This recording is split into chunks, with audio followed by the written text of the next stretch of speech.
عزیزم،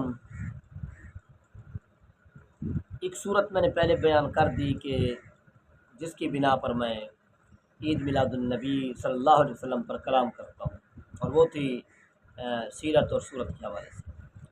آج دوسری قسم سمجھ لیں، دوسری صورت سمجھ لیں، اس مسئلہ کی دوسری شک سمجھ لیں، وہ بیان ہوگی، اور وہ یہ ہے کہ ہمارے ہاں خلافت پر کام نہیں کیا جاتا جو ضرورت ہے، جو کہ فرض ہے۔ انقلاب پر کام نہیں کیا جاتا جو کہ ضرورت ہے، فرض ہے۔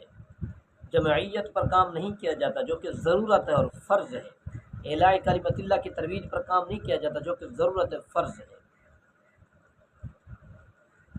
لیکن میلاد النبی صلی اللہ علیہ وسلم پر خصوصی توجہ دی جاتی ہے جو کہ مستحب ہے۔ مرجع میلاد مستحب ہے نا، تو جو مستحب ہے اس پر ہم لاکھوں خرچ کرتے ہیں، جو ضرورت ہے اور فرض ہے اس پر ہم 1 روپیہ بھی خرچ نہیں کرتے۔ اور یہی حالت ہمارے صدقات اور خیرات کی ہے کہ جہاں ضرورت ہوتی ہے ہم وہاں خرچ کرتے نہیں ہیں، اور جہاں ضرورت نہیں ہوتی وہاں ہم 40 50 دے گئے پکوا کر کے تقسیم کر دیتے ہیں۔ تو بھائی اس طرز کو ہمیں سمجھنا ہوگا، اپنی اس حالت پر ہمیں غور کرنا ہوگا کہ بھائی ایک ہوتا ہے ادنا، ایک ہوتا ہے اقوا۔ اقوا کو زیادہ ترجیح دینی چاہیے نہ کہ ادنا کو۔ ہم ادنا کے پیچھے لگے پھرتے ہیں۔ اب عید میلاد النبی خلافت کے آگے تو ادنا ہے نا، مروجہ جو عید میلاد النبی ہے وہ تو ادنا ہے نا۔ تو ہمیں چاہیے عید میلاد النبی منائیں، لیکن سادہ طریقے سے منائیں۔ جتنا اخراجات ہوتے ہیں نا اس پر، وہ اخراجات ہم خلافت کے معاملے میں خرچ کریں تاکہ خلافت کی ترویج ہو۔ اس طرف ہماری توجہ ہے نہیں، جی ہم اپنا روپیہ جو ہے وہ مستحبات پر خرچ کرتے پھر رہے ہیں، اور یہی حالت 11ویں شریف کے اندر ہوتی ہے۔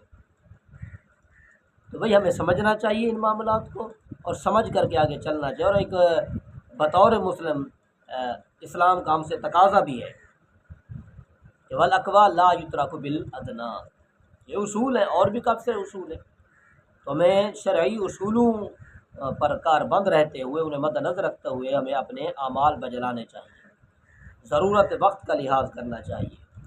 اور کوئی بھی ایسا اصول نہیں ہے کہ جو ضرورت وقت کو ترک کر دیتا ہو یا ترک کر دینے کا حکم دیتا ہو، اور ان کی جگہ یعنی ضرورت وقت کے جتنے بھی معاملات ہیں ان کی جگہ مستحبات کو لاتا ہو، یہ ہمیں کہیں بھی منقول نظر نہیں آتا۔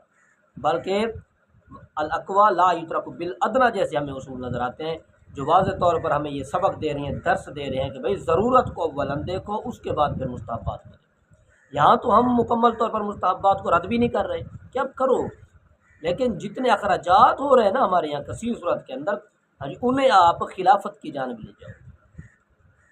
جی ہاں، اور پھر ہماری اس گفتگو سے یہ بھی نہ سمجھ لیں کہ ہم نے ایک مرتبہ کہا تھا کہ لا خیر فی الاسراف ولا اسراف فی الخیر، یہ غالباً امام غزالی رحمہ اللہ کی عبارت ہے کہ اسراف کے اندر کوئی بھلائی نہیں اور بھلائی کے اندر کوئی اسراف نہیں۔ تو یہ تو بھلائی ہے میلاد النبی، جو اس کے اندر کسی قسم کا کوئی اسراف نہیں۔ بھائی یہ اصول وہاں چلتا ہے جہاں خلافت ہو، جہاں نظام ہو، جہاں فرائض پہلے آتے ہوں مستحبات بعد میں آتے ہوں، جہاں ترتیب ہو۔ اور جہاں ترتیب ہی نہیں ہے، خلافت ہی نہیں ہے، فرنگی نظام ہے، مکمل طور پر سیکولر طرز ہے، تو ان تمام کے ہوتے ہوئے آپ یہ اصول کس طرح صادر کر سکتے ہیں؟ کس طرح آپ یہ کہہ سکتے ہیں کہ جی بھلائی کے اندر کوئی اسراف، ایک طرف خلافت نہیں ہے، دوسری طرف آپ یہ اصول پیش کر رہے ہیں، اور اس سے ایک تاثر مل رہا ہے کہ خلافت کو چھوڑ دو، انقلاب کو چھوڑ دو، جمعیت کو چھوڑ دو، اعلاء کلمت اللہ کی ترویج کو چھوڑ دو، بس مستحبات کے اندر ہی لگے رہو۔ ایسا بالکل بھی نہیں۔ اور یہ میں اپنے دیگر بیانات کے اندر عرض کر چکا ہوں کہ جو شخص نماز نہیں پڑھتا، فرائض کی پابندی نہیں کرتا، وہ لاکھ میلاد کرتا پھرے، اس کا کوئی بھی میلاد نہیں ہے۔ میلاد اسی شخص کا ہے کہ جو اقوا کو اولاً بجلاتا ہے، اس کے بعد پھر وہ ادنا کی طرف آتا ہے، میلاد اس کا ہے۔ جو فرائض صحیح طریقے سے نہیں بجلاتا، نہ ہی فرائض کی طرف توجہ دیتا ہے، اس شخص کے جو مستحبات ہیں وہ بالکل بھی قبول نہیں ہے، جیسے کہ میلاد ہو گیا، 11ویں ہو گئی، یا اصال ثواب کے دیگر معاملات ہو گئے جو آج کل مسل کی امتیاز کی صورت اختیار کر چکے ہیں۔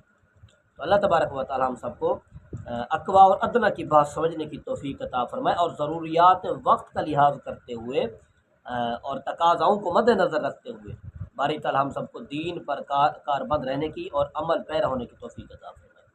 آمین، وآخر دعوانا الحمدللہ رب